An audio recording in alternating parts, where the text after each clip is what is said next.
The hosting station. In the next series of lessons, we'll be looking at hosting skills. It may not be your primary responsibility to greet the guest and show them to their table, but even so, there are often situations where the host or hostess is busy and you need to step in.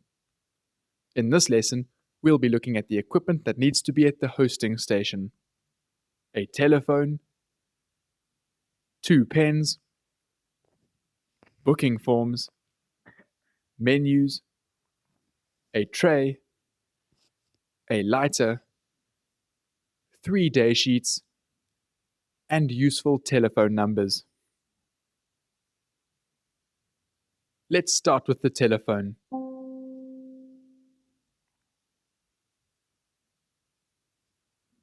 There should be a telephone so that you can take bookings if guests phone to make a reservation, or if you need to contact other departments. Next, 2 pens. This is both for you to write down important information and to be able to give a pen to the guest or a colleague should they require it. After that comes booking forms.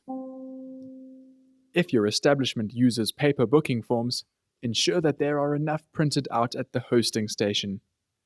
If a guest phones to make a reservation, you will then be able to write down the information in the correct format, ensuring that you have all the relevant information. Now let's talk about menus. If you have walk-in guests who don't have a reservation, they may wish to see your menu before deciding to dine with you. Ensure that you have a copy of all the different types of menus, including a la carte menus, tasting menus, and a wine list. Now let's see why we need a tray. Sometimes, guests will want to move from the bar to the restaurant when their table is ready, or from the restaurant to the bar, or outside to smoke. If they are busy enjoying a drink at this stage, it must be carried on a tray from one area to the other. By having a tray at the hosting station, it means it will always be at hand. Next, a lighter. If a guest goes outside to smoke, they may walk past your station. In this case, it's great service to have a lighter at hand to light the guest's cigarette. Now let's see why we need 3 day sheets. The day sheet outlines which guests have booked, the name of the host, and when they will be arriving. When at the hosting station, you need to know who is due to arrive so that you can prepare their information, greet them by name, and show them to their table. But then why do we need 3, do you think? Look at what happens if there is only 1. The host has accidentally taken the day sheet to show one group of guests to their table, and now, when the next party of guests arrives, there is no day sheet for the waiter to check their information. By having 3, there are always spare for when more guests arrive. Lastly, useful telephone numbers. The hosting station is also the place to have important telephone numbers. These include emergency services, such as the local police, ambulance, and hospital services, and the fire brigade. Also include numbers for guest services, such as taxi companies or local airports, to check flight schedules. So to recap, the important equipment at the hosting station is a telephone, 2 pens, booking forms, menus, a tray, a lighter, 3 day sheets, and useful telephone numbers. Well done on finishing this lesson, and good luck with your assessment.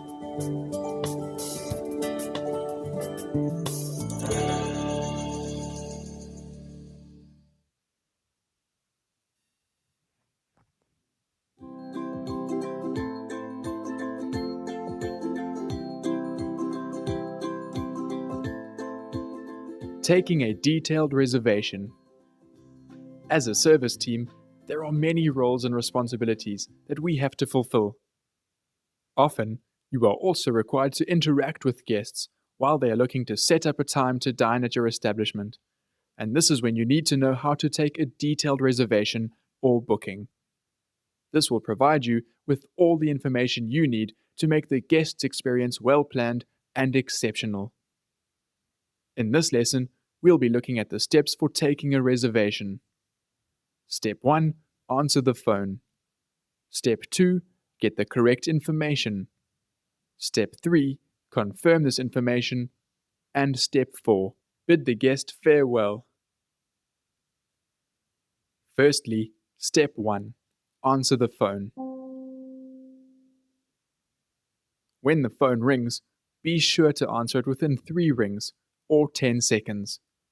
This is the perfect amount of time for guests to know that their call is going through, and also that you are well organized enough to answer it quickly and efficiently. When answering the telephone, it is important to start with a warm, positive greeting, usually based on the time of day. For instance, good afternoon or good evening. Then, you should mention the following important pieces of information: the name of the establishment, the restaurant name or the department, your name, and you should offer assistance. If we combine all of this together, we will have a greeting that could sound like this.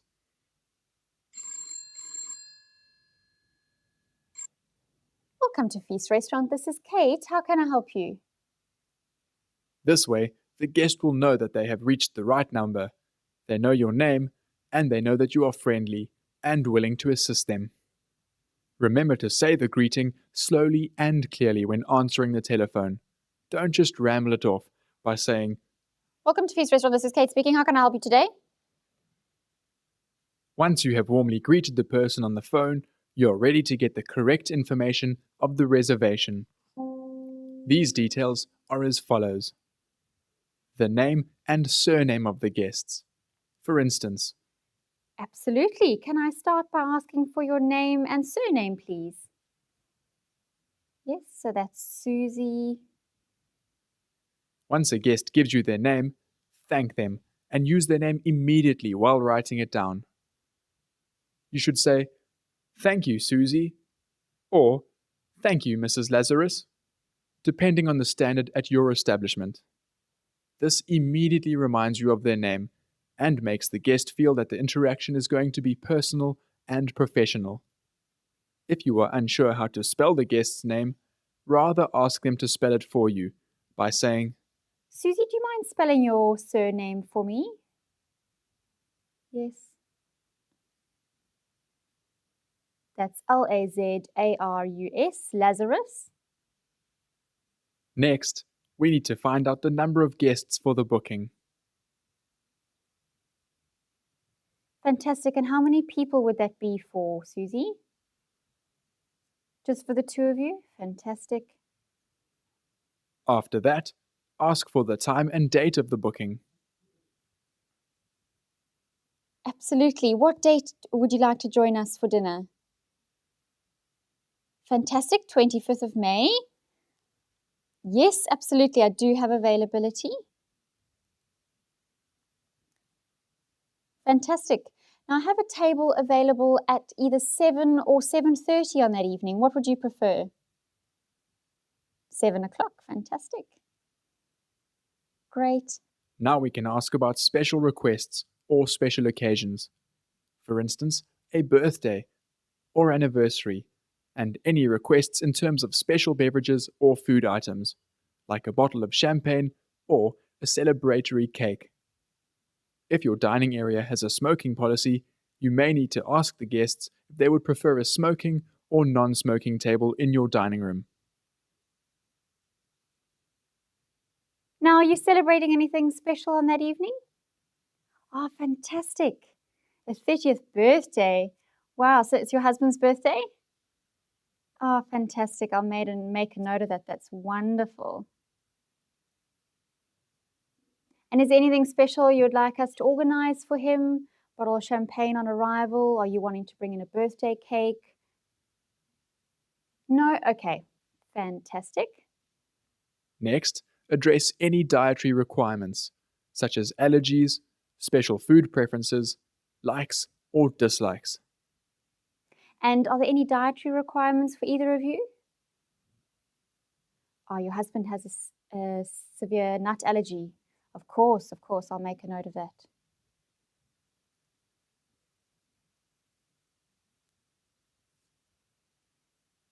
Wonderful. Finally, get their contact details to contact the guest should you need to confirm or adjust any of their information. And what is the best contact number for yourself? Okay.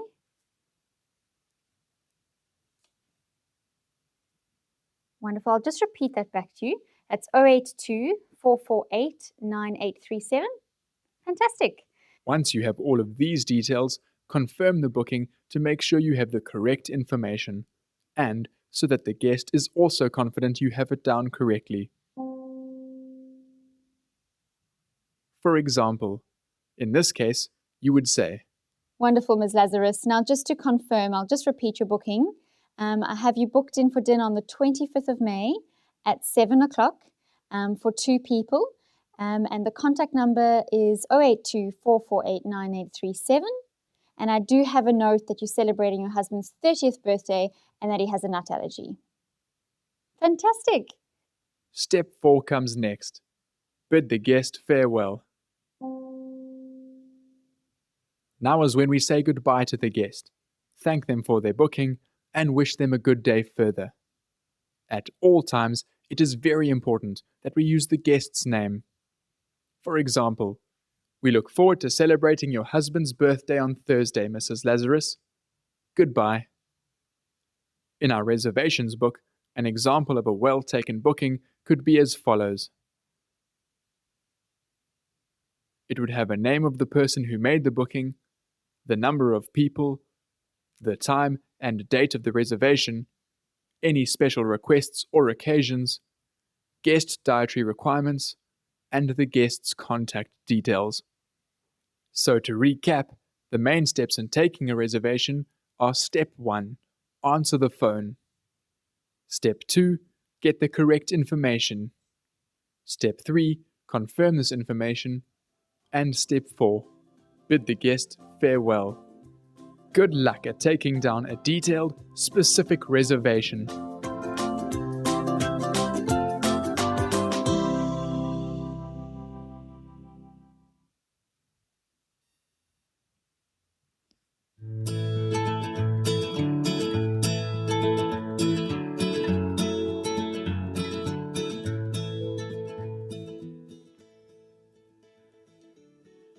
The bad line.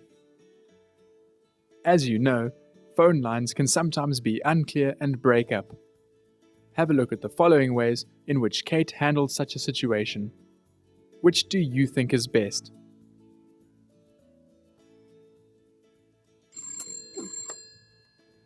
Good afternoon, Feast Restaurant. This is Kate. How can I help you? Yes? Yes, absolutely. Sorry, I'm really battling to hear you. Would you mind passing on your contact number to me, and then I can certainly give you a call back straight away? Yes?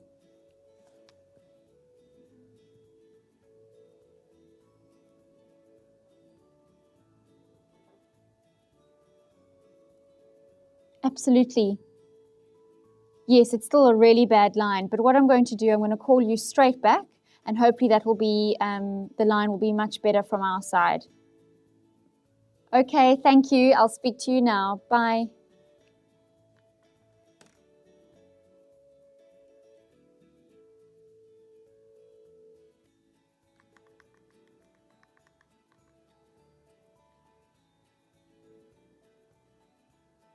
Yes, hello, this is Kate from Feast Restaurant.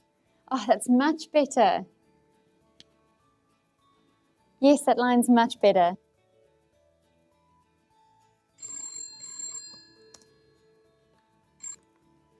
Good afternoon, Feast Restaurant. This is Kate. Yes. I really can't hear you. It's a very bad line. What was that? I'm sorry, I can't hear you. What did you say? Oh, lost the call. Whatever. In the first option, Kate obtained the guest's telephone number first, as soon as she realized the line was bad. This enabled her to phone them back immediately and secure the booking. In the second option, Kate simply kept repeating that she couldn't hear. This served no purpose and didn't solve the problem. As a result, in the second scenario, no booking was made. You might also have noticed that the words she used in this example weren't words to serve, saying what and huh when she couldn't hear, rather than excuse me or I beg your pardon. Well done if you chose the first option.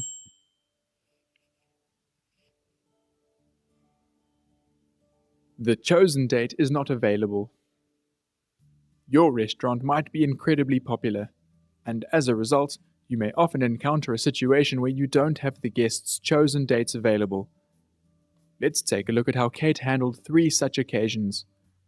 Which do you think shows great service? Of course. And what was the date that you are wanting to dine with us? Now, unfortunately, we are fully booked on that evening. However, I do have availability on the Friday night or Sunday lunch or Sunday dinner. Oh, fantastic. You're going to join us on the Friday night. Fantastic. Absolutely. And what was the date that you wanted to join us for dinner? Yes, I'll just look at availability for you. Sorry, we're fully booked on that day. The 25th? Nope, fully booked. Lunch on the Sunday? Nope, fully booked, I'm sorry. Dinner Sunday night, fully booked as well. And the Monday? Fully booked for dinner on Monday. Nope, not Tuesday. I can't do Wednesday either. Sorry for Thursday. No, there's no availability on the next Friday either. Saturday, sorry, we're fully booked. Sunday, I can't do anything for you either. We're full. The next Monday? No, sorry. And what was the date that you're looking at joining us for dinner? The 24th, of course. Let me have a look at availability for you. Now, unfortunately, we are fully booked on that evening. We do have availability, however, on the Saturday night or Sunday lunch, or later on during next week. Okay, so you're only in town for a few days. Absolutely, I understand. Now, I could certainly highly recommend another restaurant in the area. It's called Jackson's Place. Yes, of course. I'll get the telephone number for you right away, if you don't mind holding a moment. This one was a little more tricky, don't you think? If you said option 1 was correct, you're right. When the date wasn't available, Kate suggested other dates, which in the first case suited the guest. Fantastic. The second option was wrong. While Kate did politely inform the guest that the date was not available, she didn't suggest other available dates, leaving the guest to guess when there might be availability, and repeatedly being disappointed. Finally, in the third option, the guests were only in town for a few days, none of which were available. In this case, Kate's service was excellent. Since Feast Restaurant couldn't accommodate the guests in their time in town, she suggested another restaurant, as they possibly don't know many restaurants in a strange place. This type of service will amaze your guests. They won't even need to visit your establishment to know that your service is impeccable. Well done if you chose this option too.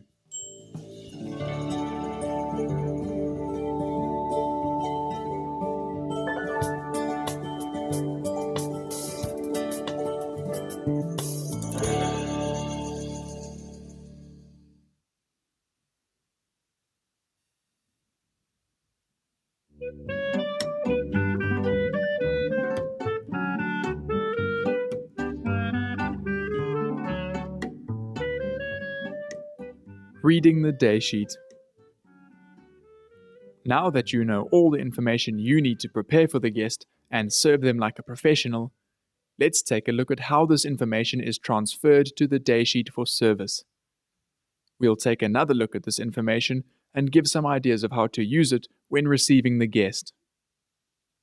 Can you remember the 6 pieces of information we asked of the guest when taking the reservation?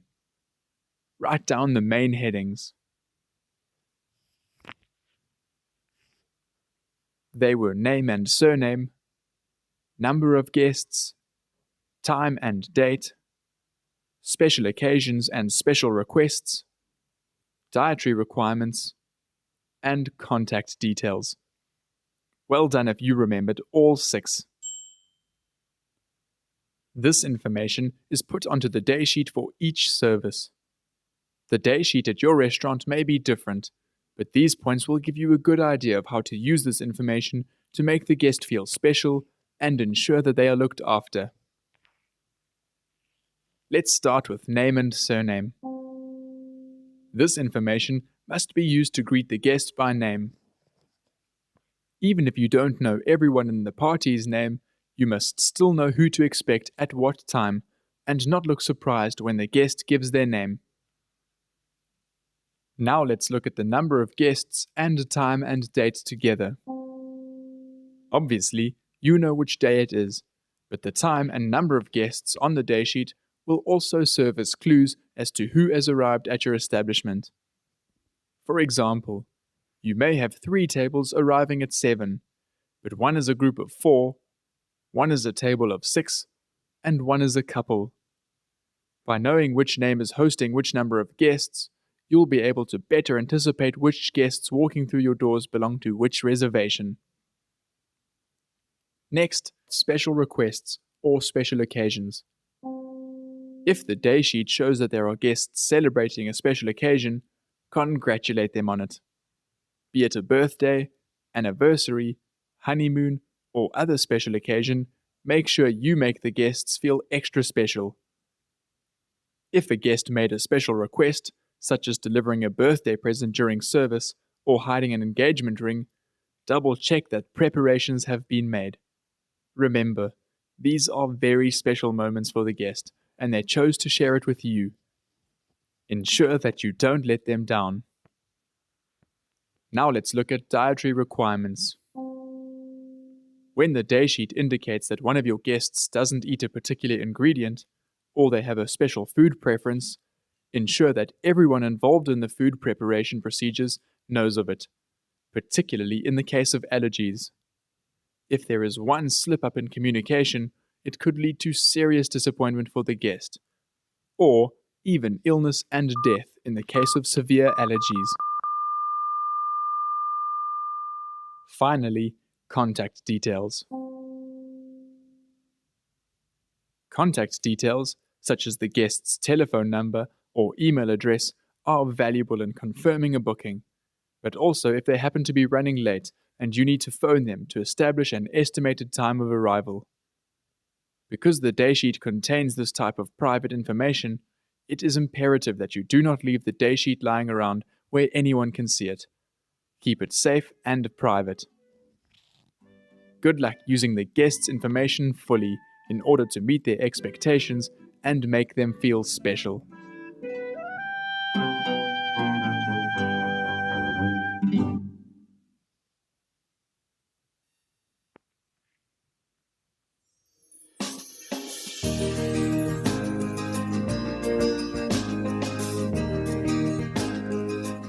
The greeting.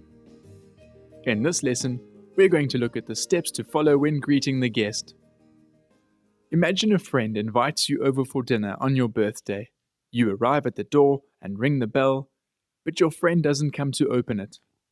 You enter the house, and your friend doesn't even get up to greet you, and doesn't wish you a happy birthday. You stand around, and you're not sure whether to sit or stand, or what's about to happen.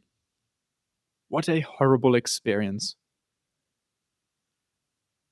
This is exactly how it would feel for your guest if they arrive at your establishment expecting a special dining experience, but no one is there to greet them or walk them to the table. This is why there are specific steps to follow to ensure that all your guests are greeted warmly and feel welcome at your establishment.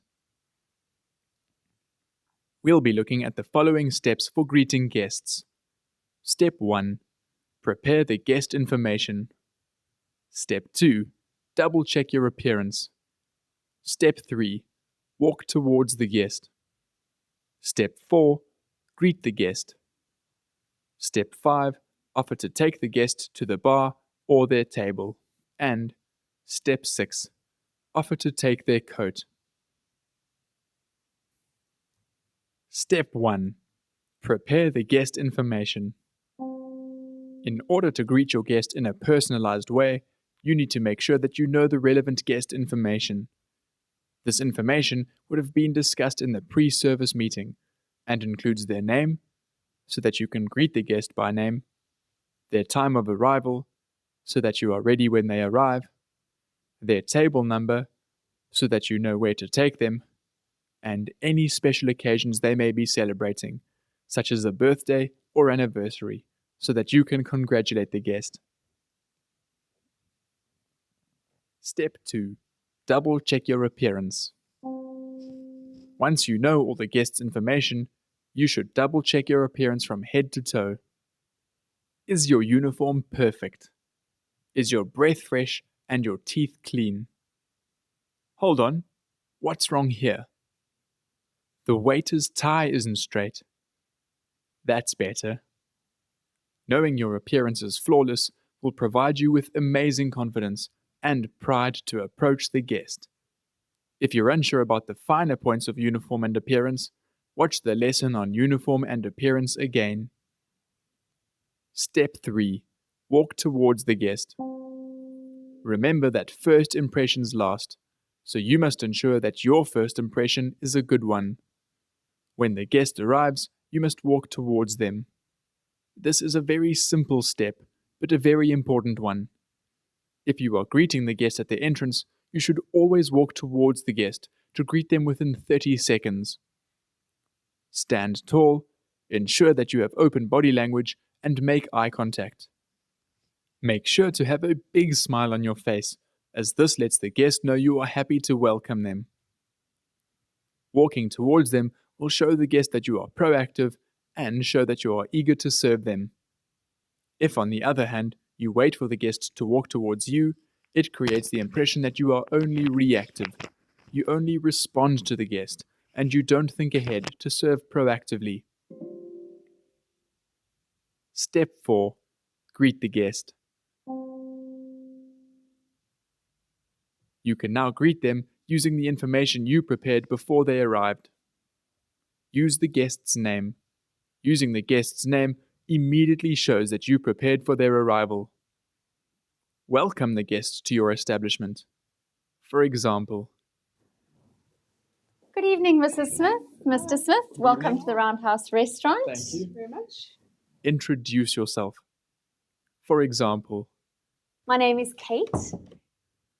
so in total, a greeting will sound something like this. Good evening, Mrs. Smith. Mr. Smith, welcome to the Roundhouse Restaurant. Very much. My name is Kate. Now, would you like to join us for an aperitif in front of the fire this evening to start, or head straight to your table? Straight to the table. Straight to the table.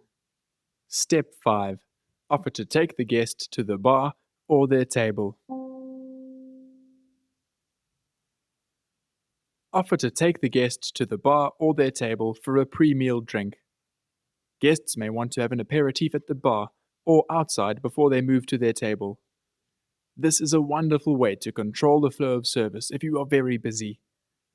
You can say something such as, "Would you like me to take you directly to the table, or would you like to enjoy an aperitif on the veranda first?" Whether you are seating the guest at the table or the bar, the guests must be seated within 1 minute. Lastly, step 6. Offer to take the guest's coat. If you are greeting guests at the door or entrance, you should offer to take their coats, umbrellas, or parcels, assisting the ladies first. If you have someone at hand to take the coats, hand the coats to them. Alternatively, drape the coats over your forearm while you further assist your guest. If the coat check at your establishment uses a ticket system, remember to give the guest their ticket. Can you remember the steps? Write them down quickly. Step 1. Prepare the guest information. Step 2. Double check your appearance. Step 3. Walk towards the guest. Step 4. Greet the guest. Step 5. Offer to take the guest to the bar or their table. And Step 6. Offer to take their coat.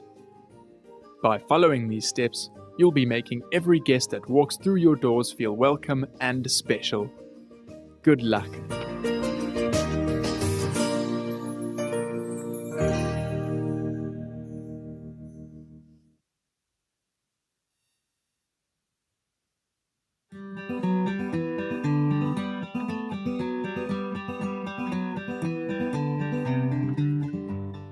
Coats and bags. As you've seen in the lesson on the greeting, you should offer to take the guests' coats, bags, umbrellas, and parcels when they arrive at the property. But that's not where your role ends in this regard. These guest items continue to play a role throughout service. Let's take a closer look at coats and jackets and bags. Firstly, let's deal with coats and jackets. Guests may hand you their overcoats when they arrive at your establishment, but you may be situated in a very cold area where guests also wear jackets underneath. As guests are adjusting from the cold, they may not immediately want to take off all of their warm layers, but only do so once seated. This is why you need to look out for guests in the dining area who have warmed up and taken their jackets off. If so, offer to take the jackets again, making the guest more comfortable. If the guest agrees, remind them of items that may be in their jacket pockets, such as wallets, keys, and mobile phones. Guests may feel more comfortable and assured keeping these items with them when giving you their jackets. Lastly, let's finish off with dealing with bags. Similar to coats, handbags can get in the way when seated. However, handbags also contain valuable and personal belongings, so guests may be reluctant to give you their bags immediately when they arrive, but change their mind during the dining experience, once they're more comfortable in the dining space. If you notice a bag is in the guest's way, or it is constantly being knocked off the back of a chair, offer to keep it safe for the guest. Your establishment may also have special bag hooks or bag stands. This allows the guest to keep their bags with them, but keeps it out of their way. So to recap, the main points of this lesson were knowing how to handle your guests' coats and jackets, and how to attend to guests' bags. Well done on finishing the lesson, and good luck with the assessments.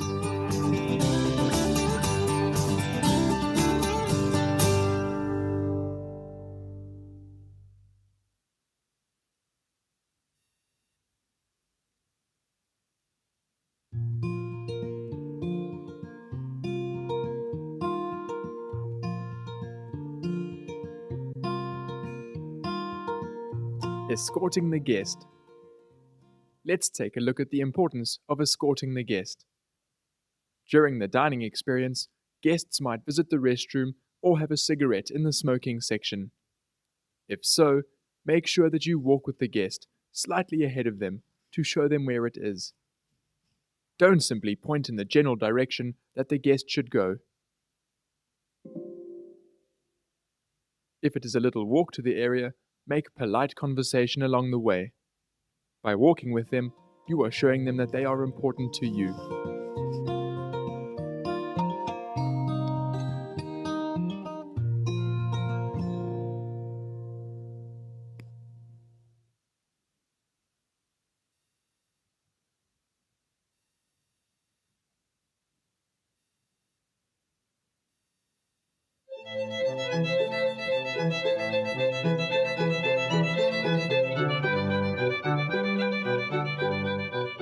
Seating the guest. Once you or the host has greeted the guest at the entrance and escorted them to their table, the guest must be seated. Seating the guest is an important skill. It can also be incredibly awkward if not done properly and professionally. Fortunately, it gets much easier with practice. In this lesson, we'll be looking at the purpose of the seating process, seating the guest, and the do's and don'ts when seating. Firstly, the purpose of the seating process. Just after you have greeted your guests and welcomed them to your establishment, you need to seat them at their table and make sure that they are happy and comfortable. Of course, it serves the purpose of showing your guest where they are actually sitting, but seating the guest also creates a sense of ceremony, setting the mood for the dining experience. It also provides you with an opportunity to place the napkin on the guest's lap, which creates space on the setting, making them more comfortable. Let's take a look at exactly how to seat the guest.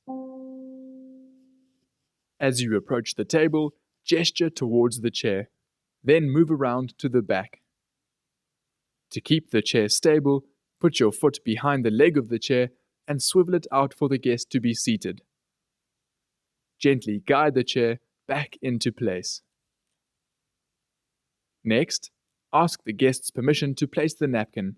For example, "Mrs. Reynolds, may I place your napkin for you?" Once all the guests at the table are seated, you can place the guest's napkin on their lap. Pick it up by the corner and with open body language, gently drop it onto the guest's lap. Let's take a look at the process in one go.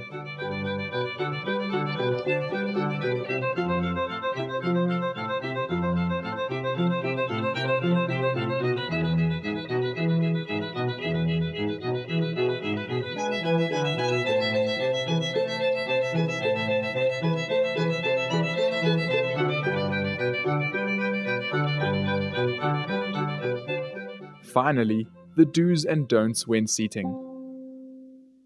When showing the guest to their seat, be sure to gesture to the chair with an open palm. Never point at the chair. Depending on the chairs at your establishment, your seating technique might be different. Whether you swivel the chair or push it, make sure to lift the chair so it doesn't scrape and damage the floor. Make your movements gentle and controlled. You don't want to bash the guest in the back of their legs. So now, you should know the purpose of the seating process, seating the guest, and the do's and don'ts when seating. Well done on learning how to seat the guest, and good luck practicing your technique.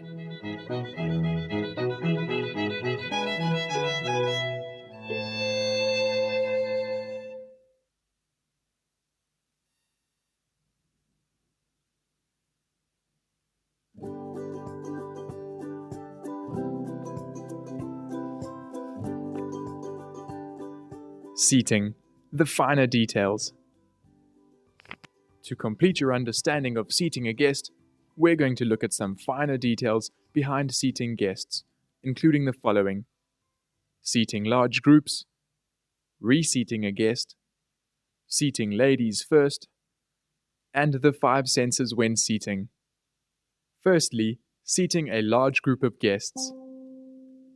When seating a large group of guests, it will be impossible to seat all of them yourself. In this case, you can signal to your colleagues to help you. Ideally, there should be enough colleagues to seat all of your guests at the same time, but if not, some guests will seat themselves. Just be nearby to take their jackets, bags, or any other items which they don't need. Next, let's look at reseating a guest. Throughout service, guests may leave the table, for example, to use the restroom. If so, you should always reseat them when they return to the table. This is done exactly the same way as when they arrived. Your guest is sure to be impressed. You should also refold their napkin and place it neatly back onto their table setting when they are away. But what should you do in this situation?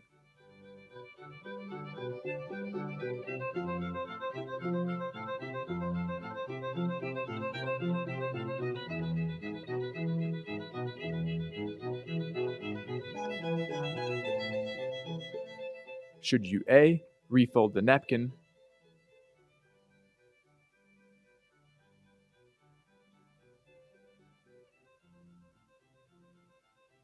B. Use the opportunity to clean a few things before refolding it,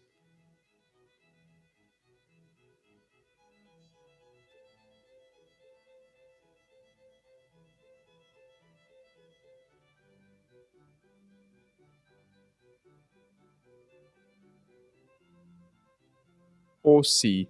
Fetch a clean napkin?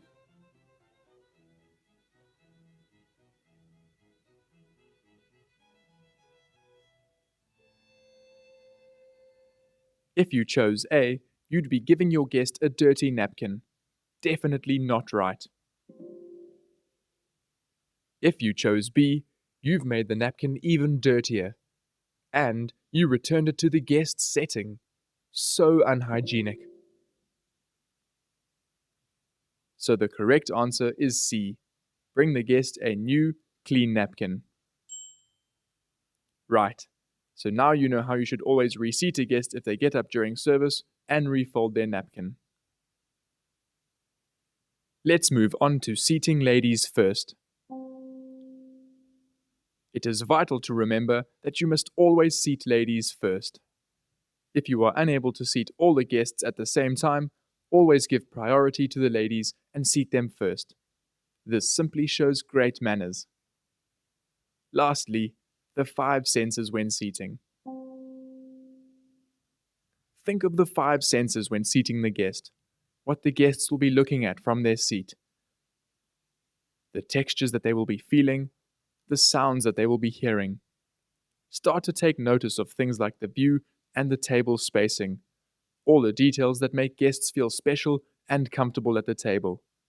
In fact, when was the last time you sat in the various guest seats? After service, of course.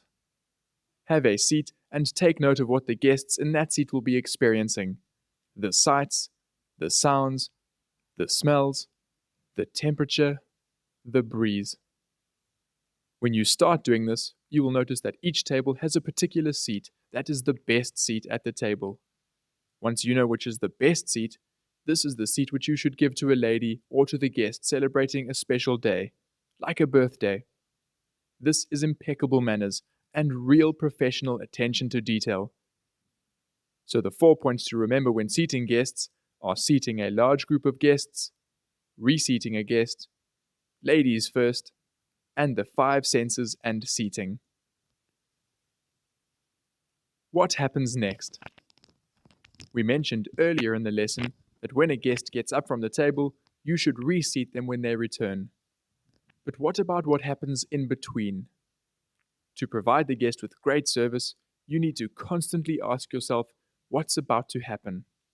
For example, if you see a guest do this, what's about to happen?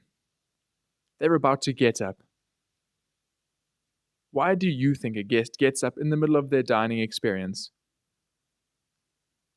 They will usually be getting up to go to the toilet, to have a cigarette, or perhaps to make a phone call. So what does this mean for you? What happens next? If the guest is getting up to smoke, how would you know? Look for clues. They might take out a box of cigarettes, or a lighter? If so, step up and offer to escort them to the smoking section. But what would make their smoking experience even more enjoyable? Having their drink there. This means you'll also need a small tray to carry the glass on. Is there anything else you can think of that needs to be done? Remember that a cigarette break takes about 7 to 10 minutes, so the food might be ready in that time. Very well done if you thought of alerting the kitchen to hold that table's dishes. Let's take another look at what happens next.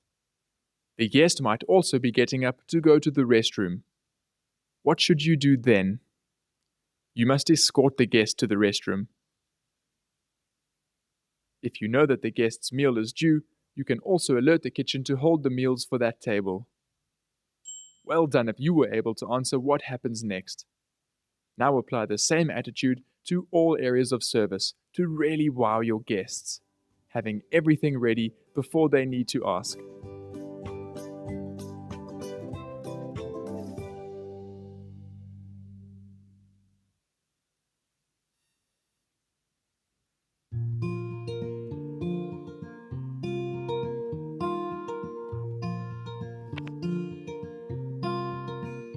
The orientation and menu delivery. Once you've seated your guests, you can do the orientation. The orientation is where you help to make your guests more familiar with the dining area, introduce yourself and your role, and give a brief orientation of the menu. That is, how the dining experience works. In this lesson, we will be covering the greeting, orientation of the dining area, presenting the menus, the menu orientation, offering aperitifs and water, giving a time frame for returning for the menu recommendation, and exiting from the table. Let's take a closer look at these 7 steps. The greeting. If you weren't the one to greet the guest at the door, you will greet them now once they are seated. Position yourself somewhere where the guests can see you comfortably and introduce yourself. For example, "Good morning, Mr. and Mrs. Jones. Welcome to the Grace Inn breakfast room. My name is Frederick, and I will be your waiter this morning." Next, let's look at the orientation of the dining area. On the way to the guest's table, or once seated, point out key features of the dining area, such as the buffet table, the restrooms, and the smoking area. This helps the guest feel comfortable in their new space. Now let's talk about delivering the menu. Once your guests are seated comfortably, present each guest with a menu with open body language. Another great detail is to open the menu to the correct page, such as the breakfast menu or starters. It is lazy to simply give your guest a closed menu. At this stage, you should also present the host with the wine list in the same way. Now let's look at the menu orientation. Now that each of your guests have their menus, you can give a brief menu orientation. This is where you will tell your guests about the service style and procedure of how the evening will unfold. For instance, at your establishment, you may have buffet-style service, a set menu, or an à la carte style of service. At this stage, you should also inform your guests if anything on the menu is out of stock. It is very important to do it now. If you wait until your guests are ready to order, they may have chosen that item and will be very disappointed to find out only after they have set their heart on it. Now comes the time to offer your guests aperitifs and water. Depending on the style of service at your establishment, you may offer the guest water and an aperitif at this stage. If they would like an aperitif, show them the beverage menu, or recommend an aperitif. Make sure to bring the guests these drinks within 5 minutes.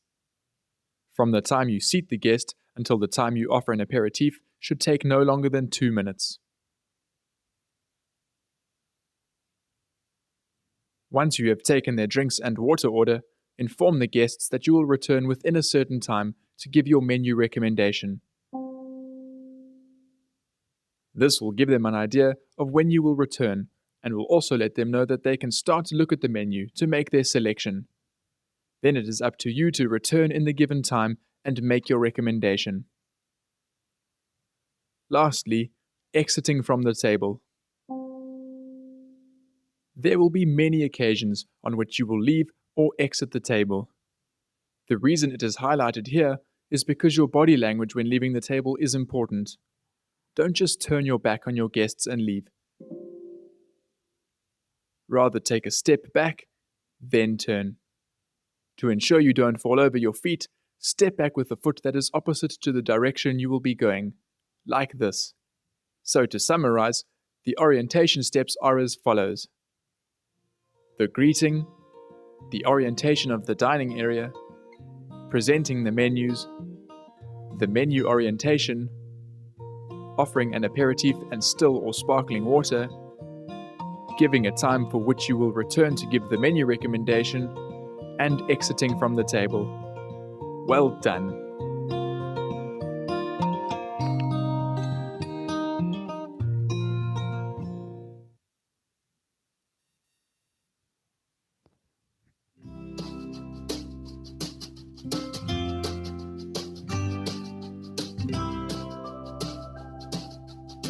A focus on describing the service style. Let's take a quick look at the different ways to describe your service style professionally. Firstly, buffet service. If the style of service is buffet service, you should point this out to the guest, as well as mentioning where they can find each of the particular dishes, beverages, as well as cutlery or crockery for each course. Importantly, for buffet service, never say to the guest that they need to help themselves. This makes the guests feel that they need to do all the work. Rather, tell the guest that they are invited to select from a wide range of delicious options. This is a much better way of enticing our guests. Let's take a look at a full example. Mr. and Mrs. Jones, the service style for this evening's dinner is a buffet, so you are invited to select from a wide range of delicious dishes. You will find starters on the left-hand display, main courses on the right, and the dessert and cheese selection is on the station at the back of the restaurant. Also, we have exciting live cooking stations to the left of the main course display. Now let's talk about a la carte service. Here, you should also explain how the menu works. For example, Miss Middleton, this evening's menu is broken up into starters, entrees, main courses, and desserts. You are invited to make a selection from each course, or select only from your chosen courses. Or, Mr. Davenport, tonight's banquet menu invites you to choose from a selection of 2 dishes for the starter, 3 dishes for main course, and a choice of 3 delicious desserts. Good luck practicing describing the style of service at your establishment.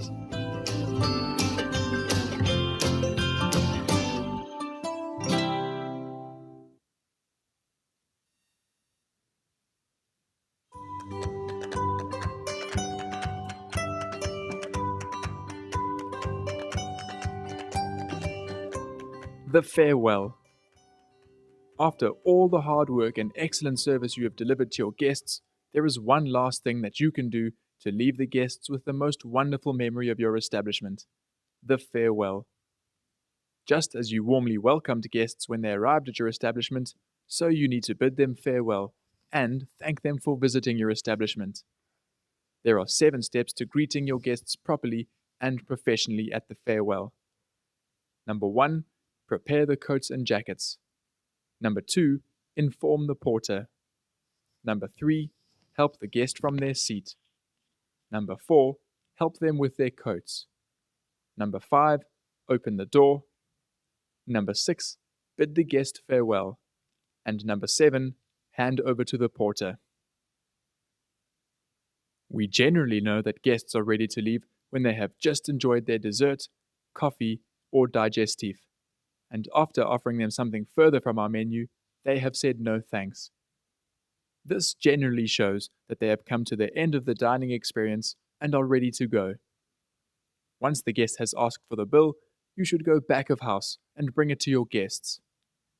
When the guests have settled the bill and have finished the last of their drinks, they are usually about to leave, and at this stage, you should prepare for their farewell. Step 1. prepare their coats or jackets. This way, you have them ready at the door as the guests are about to leave. Just as a reminder, remember that this needs to be done once the guests have asked for the bill. Step 2. Inform the porter. Ask the porter, security, or reception head waiter to be ready for your guests in 2 to 5 minutes. A clever hint is to remind them of your guests' names so that they can confidently use their names when greeting them. Step 3. Help your guests out of their seats. As you see that the guests are getting up, help them by adjusting their seat so that it is easy for them to get out.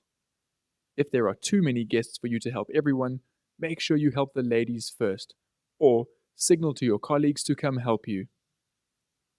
Step 4. Helping with coats and jackets. Now that the guests are out of their seats and moving towards the exit, you can offer to help them with their coats and jackets, which you prepared in Step 1. Ask for permission first. For example, "Mr. MacDonald, may I help you with your coat?" If the guest agrees, hold the jacket by the lapels open towards the guest for them to turn around and slip their arms in. Then lift the coat onto their shoulders. Remember to help ladies first.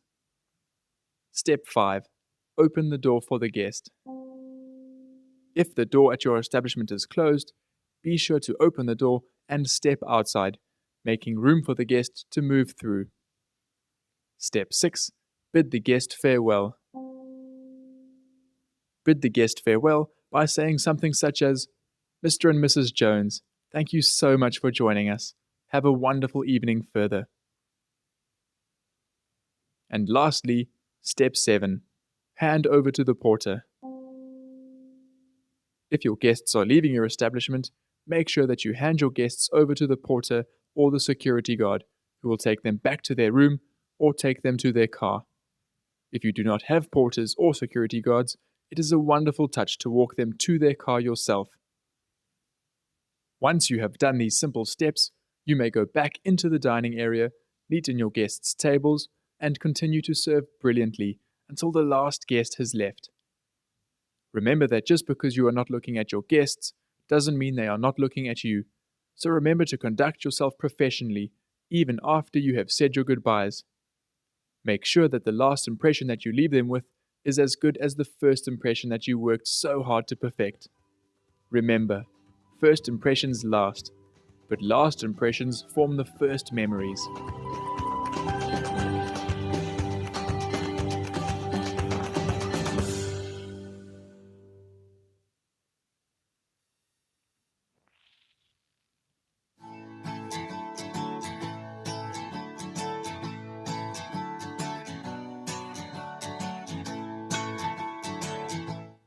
A focus on lost property.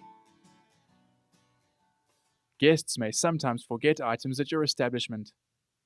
If so, we need to ensure that we look after the forgotten items as if they were our own. Firstly, check whether the guest is still at your establishment. If so, ensure that the item is returned to them. If the guest has left the property, keep the property safe in the lost property office and ensure that the person who found the item and the head waiter sign for it.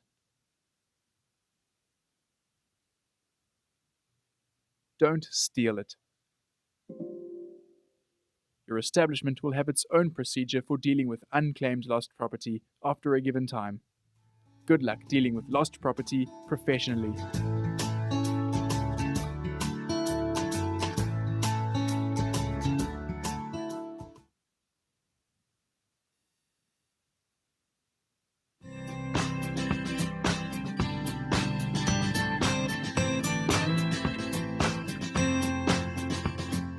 Interactive analysis.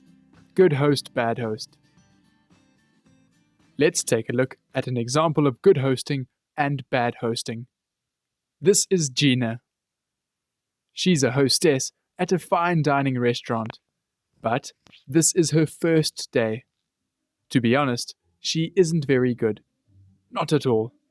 Just have a look.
Which mistakes did you notice?